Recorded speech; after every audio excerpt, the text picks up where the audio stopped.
লালমনিরহাটের পাটগ্রাম উপজেলায় সরকার অনুমোদিত বালু ও পাথর সাইট থেকে নিয়মিত চাঁদা আদায়ের অভিযোগ তুলে তারেক রহমান ও মির্জা ফখরুল ইসলাম আলমগীরকে ট্যাগ করে একটি বিস্ফোরক পোস্ট দিয়েছেন জাতীয় নাগরিক পার্টির উত্তরাঞ্চলের মুখ্য সংগঠক সার্জিস আলম।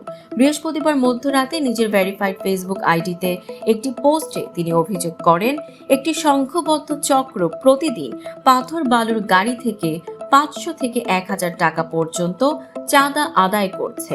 দিনে দিনে এই চাঁদার অঙ্ক দাঁড়াচ্ছে লাখ টাকায়। পোস্টে সার্জিস আলম দাবি করেন, পাটগ্রামের ইউএনও দুজন চাঁদাবাজকে ধরে 1 মাসের কারাদণ্ড দেন, কিন্তু এরপর বিএনপি ও স্বেচ্ছাসেবক দলের কয়েকশো নেতাকর্মী থানা ঘেরাও করে, ভাঙচুর চালায় এবং অভিযুক্তদের থানার হেফাজত থেকে ছিনিয়ে নিয়ে যায়।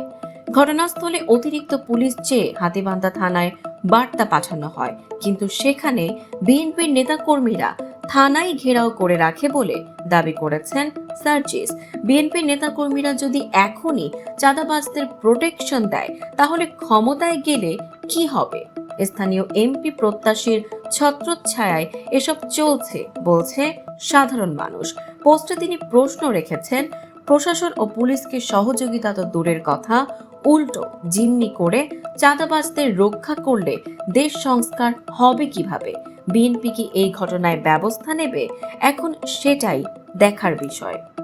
দর্শক, সাম্প্রতিক ও চমকপ্রদ সব খবর পেতে ফলো করুন আমাদের ফেসবুক পেজ CB24 টিভি এবং সাবস্ক্রাইব করুন YouTube channel CB24 TV official.